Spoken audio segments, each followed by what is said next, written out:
हाय, मैं प्रीति। मैं आप लोग के लिए वीडियो लेकर आई हूँ। जैसे कि सीटेट 2022 में होगा पेपर 1 पेपर 2, तो ये पेपर 2 के लिए है सोशल साइंस।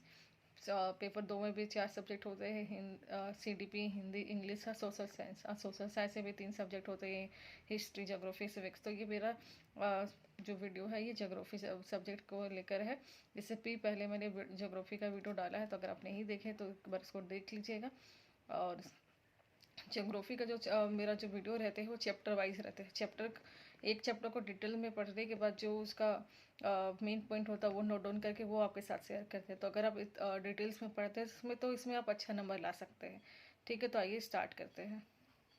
ज्योग्राफी का ये 5 चैप्टर, पृथ्वी के प्रमुख परिमंडल। तो पृथ्वी के ठोस भाग को जिस पर हम रहते हैं उसे क्या कहते हैं? भूमंडल कहते हैं। ठीक है, ये बेसिक चीज़ है जो आपको पता होना चाहिए। इससे कभी कभी रिलेटेड क्वेश्चन पूछ देता है जो हमें नहीं पता रहता है। ठीक है, गैस की विभिन्न परतों को जो पृथ्वी को चारों ओर से घेरती है उसे हम वायुमंडल कहते हैं। ठीक है, इसमें ऑक्सीजन, नाइट्रोजन, कार्बन डाइऑक्साइड तथा दूसरी अन्य गैसें पाई जाती हैं। ठीक है, पृथ्वी के बहुत विशाल भाग पर जल पाया जाता है जिसे जलमंडल कहते हैं। यानी कि पृथ्वी पर 70% जल ही होता है, इसलिए उसे हम जलमंडल कहते हैं। ठीक है, जिससे जलमंडल कहते हैं। जलमंडल में जल की सभी अवस्थाएं जैसे बर्फ, जल और जलवाष्प शामिल होते हैं। यानी कि पृथ्वी पर जो जलमंडल होते हैं 70% जो जल होता है वो किस रूप में होता है? वो बर्फ के रूप में होते हैं, जल के रूप में होते हैं, जलवाष्प के रूप में होते हैं। ठीक है, स्थल से समुद्र तल की ऊंचाई को शून्य माना जाता है। यानी कि स्थल से जो समुद्र की तल की जो ऊंचाई को क्या माना जाता है? शून्य माना जाता है। विश्व की सबसे ऊंची मोटी माउंट एवरेस्ट समुद्र तल से 8,848 मीटर ऊंची है। तो कभी कभी ये क्वेश्चन भी पूछ सकता है कि माउंट एवरेस्ट की ऊंचाई कितनी है समुद्र तल से? तो ये 8,848 मीटर ऊंची है। और संसार का सर्वाधिक गहरा भाग प्रशांत महासागर का मोरियंत गत है, जिसकी गहराई लगभग 11,022 मीटर। तो ये भी कभी कभी क्वेश्चन पूछता है कि संसार का सबसे गहरा भाग कौन है? तो प्रशांत महासागर का मोरियत गत है, जिसकी गहराई कितनी है? 11,022 मीटर। ठीक है, और ग्रीक भाषा में लिथास शब्द का अर्थ पत्थर होता है, ये याद रखिएगा। और ग्रीक भाषा में एटमास का अर्थ होता है वाष्प। ठीक है, और ग्रीक भाषा में हुडर का शब्द का अर्थ होता है जल।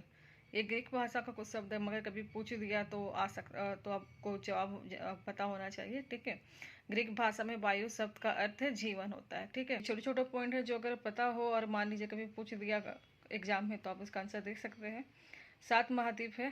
ठीक है, एशिया, यूरोप, अफ्रीका, उत्तरी अमेरिका, दक्षिण अमेरिका, ऑस्ट्रेलिया और अंटार्कटिका। ठीक है, हम इसको छोटे बड़े के हिसाब से पढ़ते हैं। ठीक है, तो सबसे बड़ा कौन है? एशिया है। तो एशिया संसार का सबसे बड़ा महाद्वीप है। ठीक है, एशिया क्या है? संसार का सबसे बड़ा महाद्वीप है। कर्क रेखा इसी महाद्वीप से होकर गुजरती है। तो ये क्वेश्चन पूछ सकता है कि कर्क रेखा किस महाद्वीप से होकर गुजरती है? तो आप बता सकते हैं कि एशिया से। ठीक है, यह पूर्वी गोलार्ध में स्थित है। और ये कहाँ पे स्थित है? ये पूर्वी गोलार्ध में स्थित है। एशिया के पश्चिम में यूराल पर्वत स्थित है।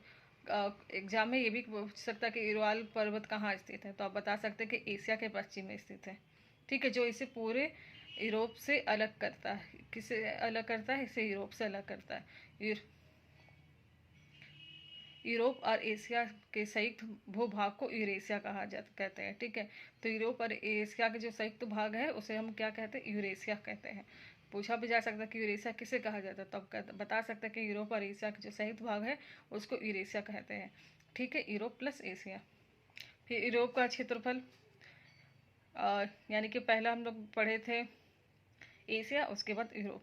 यूरोप यूरोप क्षेत्रफल में एशिया से बहुत छोटा है। तो यूरोप क्या है? एशिया से बहुत छोटा है। और यूरोप महाद्वीप एशिया के पश्चिम में है। और यूरोप का महाद्वीप कहाँ पर है? एशिया के पश्चिम में है। ठीक है, आर्टिक वृत्त इस महाद्वीप से होकर गुजरता है। कौन सा महाद्वीप इससे होकर गुजरता है? तो आर्टिक जो वृत्त है इस महाद्वीप से होकर गुजरता है। क्वेश्चन पूछ सकता है कि आर्टिक वृत्त किस महाद्वीप से होकर गुजरता है? तो आप बता सकते हैं कि यूरोप से होकर गुजरता है। या तीनों ओर से जल से घिरा हुआ है। ये क्या चीज़ से घिरा हुआ है? ये तीनों ओर से जल से घिरा हुआ है। ठीक है, फिर हम लोग एशिया के बारे में पढ़ेंगे। एशिया के बाद अफ्रीका संसार का दूसरा सबसे बड़ा महाद्वीप है। यानी कि सबसे बड़ा संसार का महाद्वीप कौन है? एशिया। फिर एशिया के बाद कौन सबसे बड़ा महाद्वीप है? अफ्रीका। तो एशिया के बाद अफ्रीका संसार का दूसरा सबसे बड़ा महाद्वीप है। अफ्रीका का बहुत विशाल भूभाग उत्तरी गोलार्ध में स्थित है। तो इस अफ्रीका का बहुत बड़ा जो भूभाग कहाँ पे स्थित है? उत्तरी गोलार्ध में स्थित है। यही संसार का एकमात्र महाद्वीप है जिससे होकर कर्क, विषुवत और मकर तीनों रेखाएं होकर गुजरती हैं। तो एक सवाल पूछा जा सकता है कि कर्क, विषुवत और मकर रेखा किस महाद्वीप से होकर गुजरती है? तो आप बता सकते हैं कि अफ्रीका से होकर गुजरती है। और संसार का सहारा का रेगिस्तान संसार का सबसे बड़ा तथा सबसे गर्म रेगिस्तान है। ये भी क्वेश्चन पूछ सकता है कि सहारा का रेगिस्तान संसार का सबसे बड़ा और सबसे गर्म रेगिस्तान है। ठीक है, कि सहारा का रेगिस्तान कहाँ पाया जाता है? तो बता सकते हैं कि अफ्रीका में पाया जाता है, जो कि अफ्रीका में स्थित है। तो सहारा रेगिस्तान कहाँ स्थित है? अफ्रीका में स्थित है। ये क्वेश्चन आ सकता है, आया हुआ भी है क्वेश्चन। यह महाद्वीप चारों ओर से समुद्री या महासागरों से घिरा हुआ। यह महाद्वीप किससे घिरा हुआ? चारों ओर से समुद्रों और महासागरों से घिरा हुआ है। अब इसकी सबसे लंबी नील नदी अफ्रीका से होकर गुजरती है। ये भी क्वेश्चन आ सकता है कि नील नदी कहाँ, किस महाद्वीप में पाया जाता है? तो आप बता सकते हैं कि अफ्रीका में पाया जाता है। तो इसमें 3 पॉइंट अफ्रीका का इम्पोर्टेंट है कि इससे आपका कर्क, मकर और विषुवत रेखा होकर गुजरती है। और संसार का सबसे बड़ा गर्म रेगिस्तान सहारा रेगिस्तान अफ्रीका में पाया जाता है। और सबसे लंबी नदी नील नदी, वो भी कहाँ? आपका अफ्रीका में पाया जाता है। तो आज के लिए इतना ही। कल के वीडियो में हम महाद्वीप के बाकी का पॉइंट पढ़ेंगे। तो अगर वीडियो आपको अच्छा लगे तो लाइक सब्सक्राइब कर दीजिएगा और बेल आइकन को हिट कर दीजिए। अगर वीडियो अच्छा लगे तो लाइक शेयर और सब्सक्राइब कर दीजिएगा, बेल आइकन को हिट कर दीजिएगा। और अगर आप मेरा कोई बाकी का वीडियो नहीं देखे तो प्लेलिस्ट में जाकर मेरा वीडियो आप देख सकते हैं। ठीक है, आज के लिए इतना ही। Thank you.